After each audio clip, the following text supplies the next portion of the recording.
singers out there, but they have to have, it's like a package. Music can sound like silk, yet sometimes it feels like steel scraping on steel. Tonight, Patti LaBelle lifts the studio roof and lets that harsh noise ring out. She is naming 10 stars she can no longer stand, artists who went from trusted allies to silent strangers. First comes a master producer, Quincy Jones, once hailed as her dream partner. Next arrives Prince, the purple powerhouse whose frozen stare could stop a heartbeat. And those two are only the first sparks, because the rest of her list will ignite the whole stage.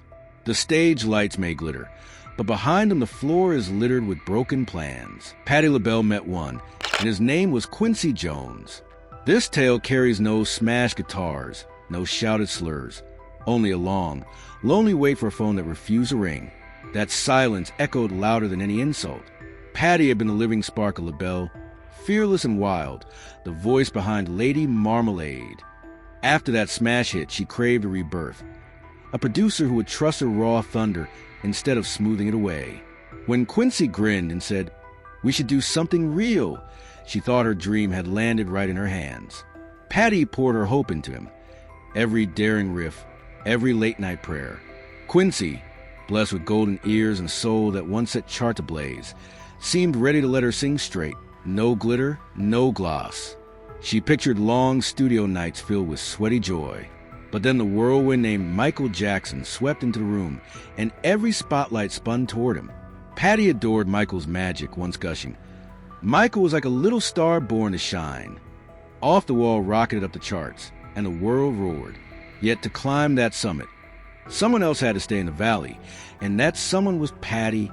The business was brutal on black women who refused to bend. Patti was not soft like Diana Ross, nor wistful like Aretha Franklin. She was bold, blunt, sometimes too real, and gatekeepers trembled. An aide once muttered. Quincy said Patti's voice wasn't suitable for release. She heard the comment and swallowed it like bitter tea. She had tasted rejection many times, each one wrapped in the same shiny market rules excuse. Journalists later counted the months Patti waited for any studio date. She kept rehearsing, expecting the green light, yet no invite came. When a reporter asked who had hurt her most, Patti sighed. "Some people are too grand to hear my small call."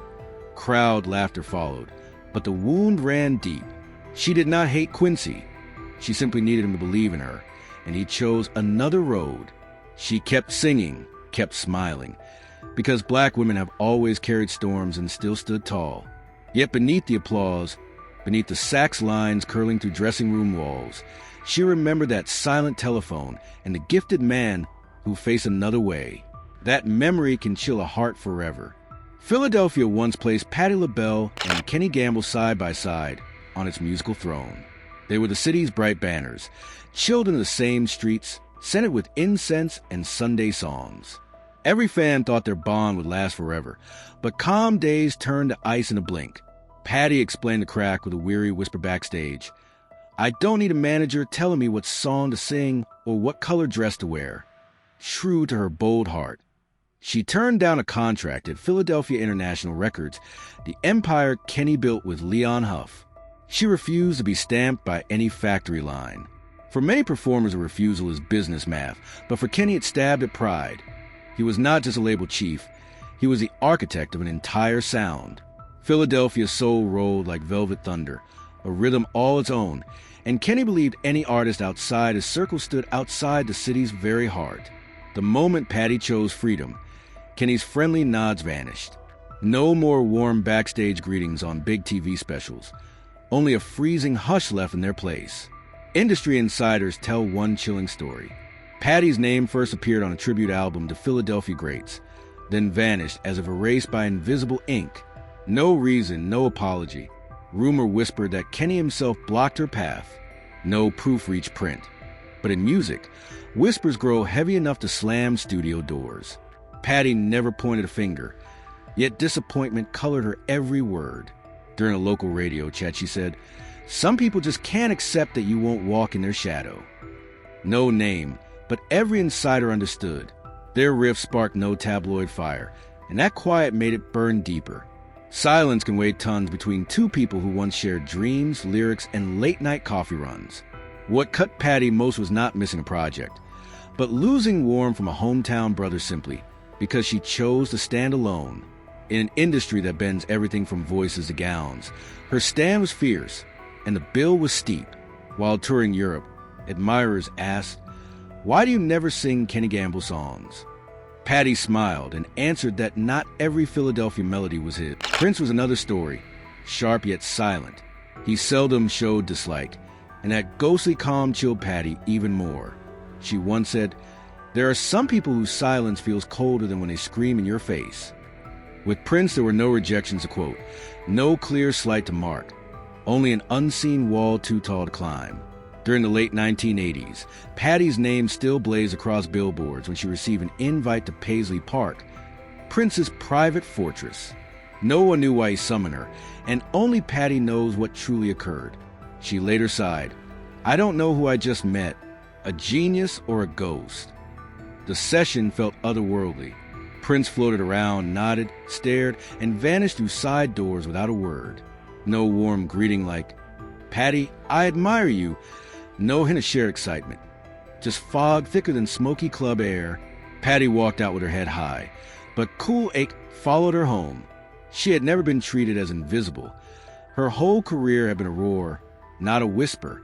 That chill pressed on a tender spot inside, a place where black artists must fight day after day to be seen, heard, and allowed to be full human beings. Prince's silence might not have been hate, yet it still cut like winter wind. Years later, when spotlights glitter and crowds scream her name, Patti can still feel those icy echoes. They remind her that even the boldest talent cannot melt every barrier, yet courage keeps her fire alive. She pours that lesson into every new chorus, every dazzling run, refusing to shrink. Patti's journey did not stall after those disappointments. She poured her energy into self-produced records, hired young arrangers, and rented her own studio time. Each independent track felt like a banner that read, "I will not wait in anyone's lobby again." Reviews grew louder, fans grew prouder, and Patti proved that faith in oneself can echo farther than any famous producer's nod. Experts later called her choices a blueprint for the next wave of singers. Young women studied her fearless map and learned to dodge the same gatekeepers. Even when industry giants tried to dim her shine, Patti answered with brighter spotlights. Many insiders agree that Patti's splits with Quincy, Kenny, and Prince show the clash between creativity and control. One side demands neat shapes, the other spills wild color across the canvas. Patti always chose color, even when it cost her comfort. Each time she paid, she rose stronger, teaching every listener that the sound of freedom is worth any price. If Prince's silence felt like ice, Rick James' studio felt like a furnace gone wild. Imagine thunder drums rattling windows, neon lights flashing in daylight, thick smoke curling above half-open cola cans. Patti stepped into that storm for a planned duet in 1983, armed with lyrics and her ironwork ethic. Within 20 minutes, she threw off her headphones, kicked off her heels, and marched right back out into the summer heat. Inside, Rick bounced between mixers, waving at friends who lounged on sofas, as if the room were a nightclub at 2 a.m. The beat was so loud that engineers stuck fingers in their ears while shouting instructions. Patti tried one run, maybe two, but chaos swallowed every note. She turned to Rick and said it plainly, "I cannot sing in chaos." Her voice did not rise. It did not need to. The walls felt it. After she left, Rick laughed and fired off a line that echoed through gossip circles for months. "She's too clean to play dirty funk with me." To some it sounded like a joke, yet Patti heard a label try and stick to her skin, and she refused to let it stay. She believes music should feel like freedom, not disrespect, and no hit is worth losing that belief. Even years later, fans dreamed of Patti's hurricane power paired with Rick's fire, picturing a funk ballad that would crack dance floors in half. They forgot oil and water do not blend, and some storms cancel each other out before they form. Patti never looked back. Rick never apologized. They sped past like trains on different tracks. Whistles high, lights fading into distance. Chaos is one danger, ego another. Patti felt that pinch when she shared a stage with James Brown in 1974. The Godfather's soul towered above the scene, yet that night his fear of being outshone dimmed Patti's spotlight mid-song. 1 second she stood bathed in warmth, The next, the lights dipped low, hiding her face from thousands of eager eyes. Backstage crew knew the order came without a word. James never screamed. He only cut his glance toward the lighting desk, and the switch flipped. Patty realized what happened in an instant. She had grown up dancing to his records, believing his bold grooves defined freedom. So learning that greatness can fear competition cracked something inside her. Still, she kept singing. Her voice soared to the dark, turning each syllable into a flare bright enough that lights no longer mattered. When friends later asked why she finished the number, Patty smiled and said, "He was great." Yet greatness never grants the right to steal another person's shine. After that night, she politely declined every invite to join James on tour. This was not revenge. It was survival. Patty knew her glow was precious and would not risk another blackout. True giants allow others to shine beside them, and she would spend the rest of her career proving that truth. New century, same lesson. In 2001, Wyclef Jean invited Patty to blend her soaring vocals with his mix of rap, reggae, and pop. Wyclef soared after global hits and hoped to marry a classic soul voice to modern beats. Patty arrived on time, alone, notebook in hand, ready for fresh ground. Inside, she found a party. Speakers shook walls. Pizza boxes towered on amps. Strangers laughed over handheld games while smoke curled to the ceiling. Patty breathed in, waited for silence, yet silence never came. She managed a few crisp vocal lines, hoping focus would grow, and then Wyclef leaned into the talkback mic and asked her to drop a rap verse like Lauryn Hill on Killing Me Softly. Patty tilted her head, caught a reflection in the glass, and uttered one firm word. No. That single syllable hit harder than a snare. No insults followed, no scene.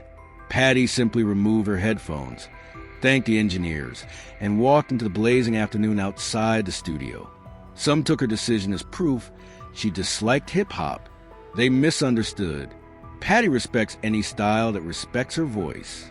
That day, the vibe did not meet her standard, and rather than force chemistry, she chose clarity. Fans still debate what magic might have emerged if Wyclef and Patty had found a common rhythm. Patty shrugs at the question. A song is not just notes. It is trust, space, and care, and she will never lower those pillars even for a certain chart climb. People sometimes wonder whether Prince ever knew the chill his distance left behind. Patty doubts he did. She suspects he floated above earthly puzzles, wrapped so tightly in melody that he missed the echoes of stillness carved in others. That thought pushes her to stay present with every young singer who seeks her counsel, to look them in the eye, and to say the words she once needed to hear. Rick tales still surface on late-night radio. Callers laugh about glitter mixed with sweat. Patty hears those stories on long drives and smiles at the memory of walking out with dignity intact. As for Wyclef, years later, he sent a friendly message through a mutual friend, thanking her for the lesson on boundaries. Patty welcomed the note and replied with warmth, though they have not shared a studio again. Proof that even misfires can spark growth when both sides decide to learn. One thread ties all four stories together. Whether facing icy silence, chaotic noise, blinding ego, or mismatched vision, Patti LaBelle keeps her compass pointed toward dignity. She never curses rivals, never drags them in interviews, never rewrites history. She steps away, then pours her heart into the next show, the next record, the next mentoring session with young singers who still quake at closed doors. Silence can bruise worse than a slam, and Babyface left such a mark. Patty trusted he would understand her deepest tones, so she spoke plainly in interviews and even sent a message through an ally. That ally came back saying, he likes the idea. He says he'll consider it. Then months drifted by with zero response. She first blamed his crowded calendar. Babyface was busy sculpting hits for Toni Braxton, Whitney, Boys II Men. But 3 months turned to 6, then to a year, and nothing changed. When reporters later revived the topic, Patty mustered a bright smile and joked, "Perhaps I wasn't light enough for him to hear my voice." Beneath that laugh glowed a slow ache, because being overlooked by another black artist who had also fought to be heard cuts sharply. Show business often wounds softly. Nobody breaks rules on purpose, yet small hurts pile up until they feel like stone. A young musician once asked, "So, why didn't you ask him again, Grandma?" And she laughed hard. "He didn't answer me the first time. Do you think he'd answer a second?" Her voice held no bitterness, only the wisdom that some dreams are not worth chasing twice. Years later, Babyface called Patti a legend on television, yet the word rang hollow. She had hoped to be a collaborator, not a museum piece. To fans, a Miss Duet was a harmless footnote. But to Patti, it stood as proof that being unheard may hurt more than being refused.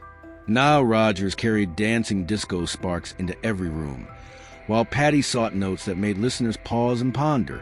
When Nile mailed her a demo in the early 80s, the beat thumped smooth and the bass glided like silk, but Patti felt no soul slip through.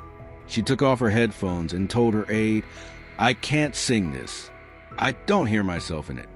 Her feedback traveled back brief and gentle, but Nile had never grown accustomed to rejection. He had assumed Patti would feel blessed, yet she had never needed anyone to redraw her outline. After that polite no, neither side pushed again. Backstage hellos shrank to small nods that cooled the air. When asked years later why she never teamed with Nile, Patti answered lightly, "Nile is a master at moving the body, but I need something that stirs another place inside a person." Her words sliced softly, yet truthfully, for Patti, music without feeling is empty glitter. The real tragedy lay in the chance lost. A gospel powerhouse and a disco wizard could have spun a thrilling storm of sound. Nile later wrote of a diva I always admired but couldn't collaborate with because I couldn't understand her. He never named her, yet Patti knew. She simply nodded and answered, "Frankly, I didn't understand him either. Two legends, two planets, no orbit crossing." Control meant everything to Patti, while George Clinton thrived in rolling chaos. His mid-'80s tour Invite felt like stepping onto Jupiter. Parliament Funkadelic rewrote Gravity on stage. Songs stretched, costumes glowed. A sax solo might roar 8 minutes straight. Many artists begged for a slot, but Patti needed clear cues, where to hit a peak, when to let backing voices glide.